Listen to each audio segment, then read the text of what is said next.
नमस्ते दोस्तों। आज की हमारी कहानी का शीर्षक है मेहनत का फल। एक गांव में दो मित्र नकुल और सोहन रहते थे।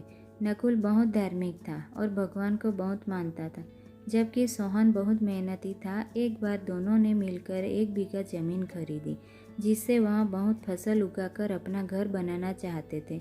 सोहन तो खेत में बहुत मेहनत करता, लेकिन नकुल कुछ काम नहीं करता, बल्कि मंदिर में जाकर भगवान से अच्छी फसल के लिए प्रार्थना करता था। इसी तरह समय बीतता गया। कुछ समय बाद खेत की फसल पककर तैयार हो गई, जिसको दोनों ने बाजार में ले जाकर बेच दिया और उनको अच्छा पैसा मिला। घर आकर सोहन ने नकुल को कहा कि इस धन का ज़्यादा हिस्सा मुझे मिलेगा, क्योंकि मैंने खेत में ज़्यादा मेहनत की है। यह बात सुनकर नकुल बोला, नहीं, धन का तुमसे ज़्यादा हिस्सा मुझे मिलना चाहिए, क्योंकि मैंने भगवान से इसकी प्रार्थना की, तभी हमको अच्छी फसल हुई। भगवान के बिना कुछ संभव नहीं है। जब वह दोनों इस बात को आपस में नहीं सुलझा सके, तो धन के बंटवारे के लिए दोनों गांव के मुखिया के पास पहुंचे। मुखिया ने दोनों की सारी बात सुनकर उन दोनों को एक एक बोरा चावल का दिया, जिसमें कंकड़ मिले हुए थे। मुखिया ने कहा कि कल सुबह तक तुम दोनों को इसमें से चावल और कंकड़ अलग करके लाने हैं, तब मैं निर्णय करूंगा कि इस धन का ज़्यादा हिस्सा किसको मिलना चाहिए। दोनों चावल की बोरी लेकर अपने घर चले गए।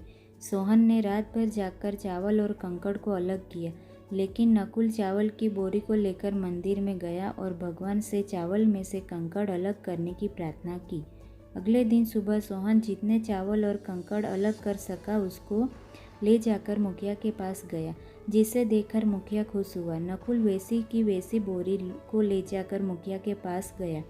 मुखिया ने नकुल को कहा कि दिखाओ, तुमने कितने चावल साफ किए हैं।